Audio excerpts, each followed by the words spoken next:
अध्यक्षीय उद्बोधन के लिए आदरणीय गुरुकल हमारे प्रोफेसर एस.पी. शर्मा जी, जो अलीगढ़ विश्वविद्यालय के संस्कृत विभाग के नायक रहे हैं।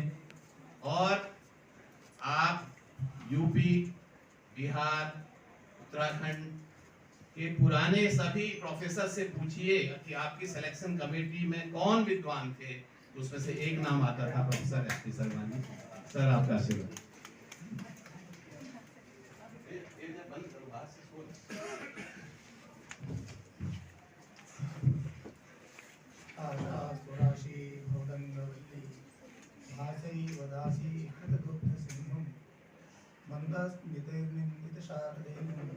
वंदे हमारे विद्वान हैं,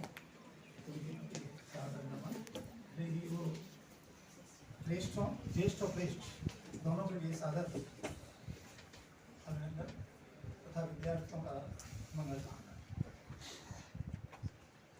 पहले तो सबसे पहले मुझे इस बात पर थोड़ा सा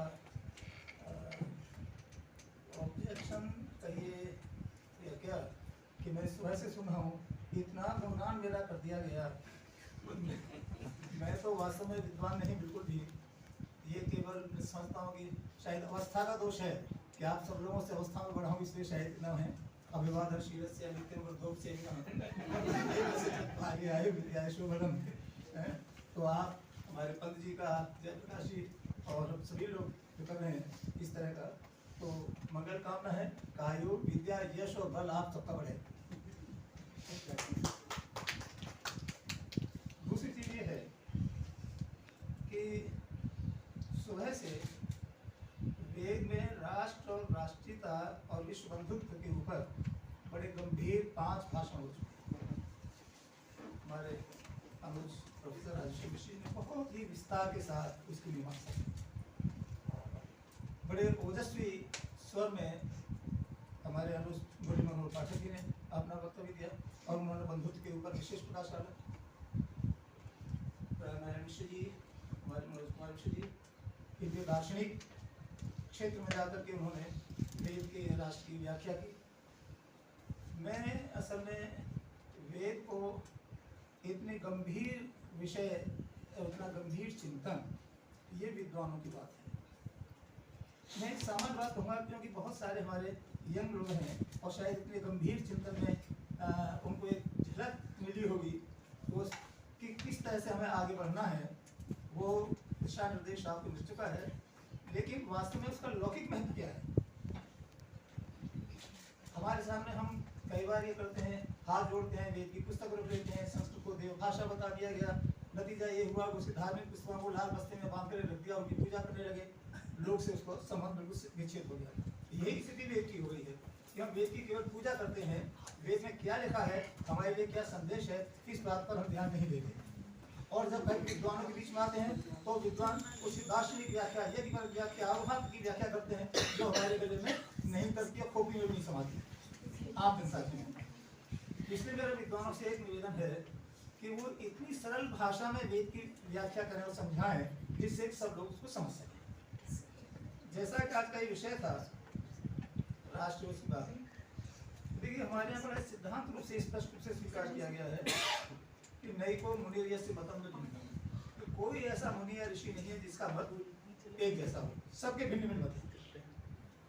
हम भाई इस बात को क्यों स्वीकार करके नहीं चलते?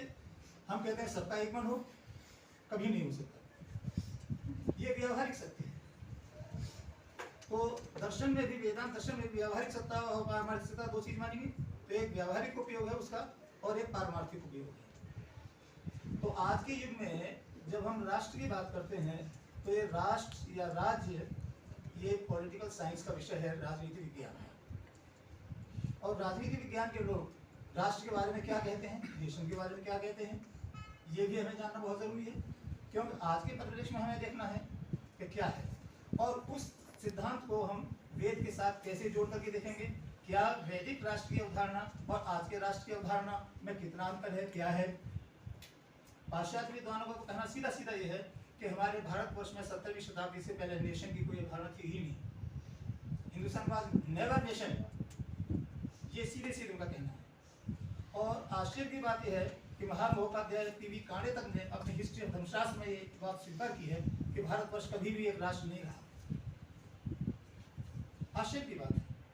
और हमारे धर्मशास्त्र का इतिहास एकमात्र ऐसा ग्रंथ है जो बड़ा प्रामाणिक माना जाता है हिस्ट्री ऑफ धर्मशास्त्र के इतिहास के ऊपर। और महामहोपाध्याय पीवी कांडे पेशे से वकील थे, बॉम्बे हाईकोर्ट में वकील थे, लेकिन संस्कृत के उद्धट विद्वान थे। महाराष्ट्र की परंपरा है इस तरह की। उन्होंने न केवल हिस्ट्री ऑफ धर्मशास्त्र लिखा, साहित्य दर्पण जैसे काव्य शास्त्री ग्रंथ पर भी उन्होंने अपने तो मुझे ये लगता है कि वेद हम और मजहबों को इस वक्त छोड़ दें, क्योंकि मेरा यकीन ये है कि सबके मूल शिक्षाएं एक ही हैं। लेकिन मैं सिर्फ थोड़ा सा, क्योंकि इस्लामिक स्टडीज़ का हूँ, तो शायद ये चीज़ इस वक्त मुझे लगता है कि फ़ायदा होगा कुछ लोगों को, जो बहुत ज़्यादा लोग यहाँ वाकिफ़ नहीं होंगे। वेद और कुरान, इस पर एक रिसर्च भी हुई थी कुरान और वेद के हवाले से, जो कॉमन एजुकेशन है, कॉमन तालीमात है। तो उसमें मुझे लगा कि बहुत ज़्यादा चीज़ें, हमें लगता है कि कुरान में जो चीज़ें हमने देखी, जो कुटुंब की बात एक है, सबको लेके चलने की बात है, सच की बात है, और राजा का जो सुबह इसाक साहब ने कहा था, पीर ने हमारे जिल्लुल्लाह एक लफ्ज़ इस्तेमाल किया था, यही सब चीज़ें हमें वेद के अंदर भी नज़र आई जो हमने उसके तर्जुमे पढ़े। और कुरान के हवाले से अगर हम बात करें तो हमें दो तीन चीज़ें बहुत अहम हैं जो हमें वेद के तर्जुमों से भी पता चली। एक चीज़ तो ये कि कुरान कभी भी किसी को मजबूर नहीं करता है कि तू गेट नंबर 5 से ही आ। जो वेद से हमें पता है कि वेद भी कह रहा है कि आखिरी अल्टीमेट गोल आपका एक है, बाकी तो आपके दुनिया के रास्ते हैं। आपका जो आपके पास फैसिलिटीज, जिससे आप अट्रैक्ट हो रहे हैं, जो आपको सूट कर रही है, जो फिलॉसफी आप उसकी तरफ से चल रहे हैं। तो कुरान भी ये कहता है, कुरान की आखिरी जो उसका चैप्टर है, 3rd या 4th लास्ट चैप्टर, उसमें एक सेंटेंस है, लकुम दीनुकुम वलिय दीन, तुम्हारा दीन तुम्हारे लिए, मेरा दीन मेरे लिए। दीन से मुराद यहाँ वो रिलीजन से, मजहब से। और कहीं ये नहीं कहा मोहम्मद से कि सबको मुसलमान होना है, कहीं नहीं कहा गया। ये कहा गया लकुम दीनुकुम वलिय दीन, यानी तुम्हारा दीन तुम्हारे लिए, मेरा दीन मेरे लिए, फिर भी साथ रहना है शांति के साथ। जब मदीने के अंदर मोहम्मद साहब ने मुस्लिम रियासत इस्टेब्लिश की, तो वहाँ यहूदी भी थे, ईसाई, वहाँ चूँकि हिंदू आबादी नहीं थी, तो उन यहूदी और ईसाइयों के साथ यही कह के समझौता कि कुरान का हमारा हुक्म है, हम आपके साथ समझौता करेंगे, आप बाहर से अटैक होगा, हम सब एक रहेंगे, यहाँ जो और वेलफेयर के काम है उसमें हम सब एक साथ रहेंगे, तुम्हें तुम्हारे मजहब पे चलने की इजाज़त रहेगी, हमें हमारे मजहब पे चलने की इजाज़त रहेगी, लेकिन हम दोनों का चूँकि अल्टीमेट गोल एक है, क्योंकि वहाँ वो यहूदी थे और ईसाई, तो हम सबका अल्टीमेट गोल एक है कि भगवान की मर्जी और उसकी खुशनुदगी हमें हासिल करनी है, जिसके ज़रिए से हम कहते हैं कि हमारी ज़िंदगी कामयाब होगी। तो वो सबका मकसद है।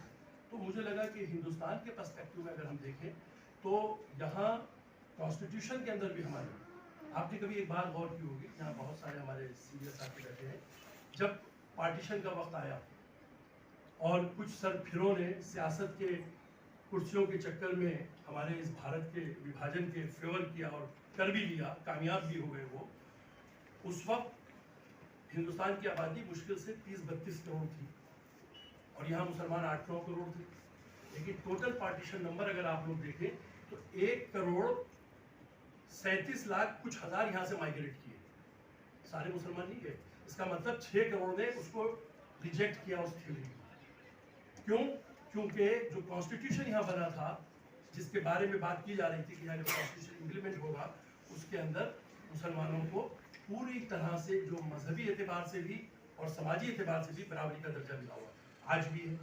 इसलिए हम कहते हैं दुनिया का बेस्ट कॉन्स्टिट्यूशन है। थोड़ा सा मैंने पॉलिटिकल साइंस भी पढ़ी है, हम आज भी कहते हैं दुनिया का सबसे अच्छा, बल्कि मैं कभी कभी कहता हूँ कि मुस्लिम देशों से भी अच्छा कॉन्स्टिट्यूशन हमारे यहाँ है, जो रियायतें दावे से कहते हैं।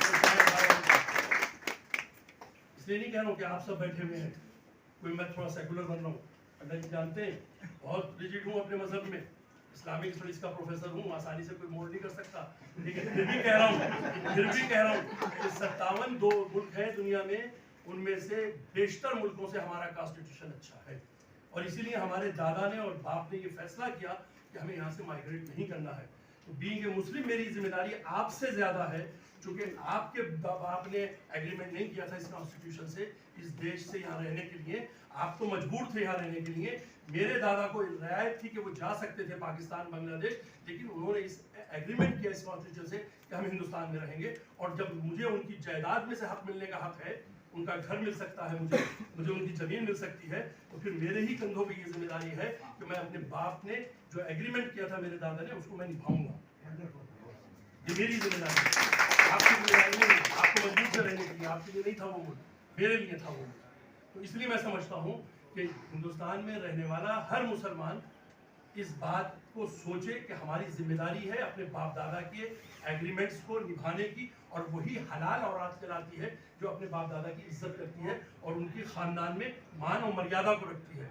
हम गांव के जो लोग आते हैं, मेरा गांव से नहीं ताल्लुक, लेकिन मेरे दोस्तों से सुना है कि ज़मीन नहीं बेचते हैं बाप दादा वाली, चाहे कितनी गुर्बत हो, रेस्पेक्ट में। तो क्या ज़मीन से ज़्यादा हमारा मुल्क नहीं है? ज़मीन, इसी मुल्क में तो ज़मीन भी है हमारी। तो जब हम ज़मीन नहीं बेचते हैं तो हम मुल्क के कॉन्स्टिट्यूशन से कैसे गद्दारी कर सकते हैं? ये हमें सोचना चाहिए। और दावे के साथ कहता हूँ कि ये जितने भी डिफरेंसेस हैं मजहब के नाम पे, वो सब गलत इंटरप्रिटेशंस हैं।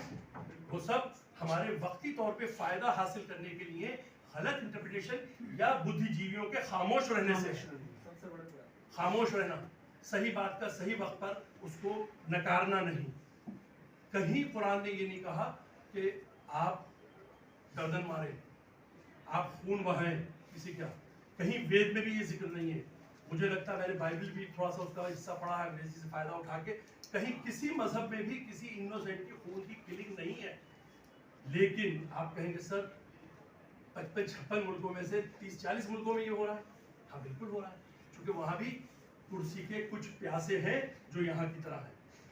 हर जगह इंसानियत, एक इंसान एक सही होता है, वहाँ भी कुर्सी के लिए लड़ रहे हैं। अभी मैं परसों अफगानिस्तान की जो किलिंग हुई है पेशावर में, आप लोगों ने सुना होगा, थोड़ा सा टॉपिक से पहले, लेकिन चूंकि रिलीजन का टॉपिक है तो एक इंटरनेशनल मीडिया वाले थे ऑनलाइन के सर, इस पर थोड़ा सा आप बताइए, कमेंट कीजिए। हमने कहा कि हम अपने दादा को आज दुआ दे रहे हैं कि उन्होंने फैसला किया हिंदुस्तान में रहने का।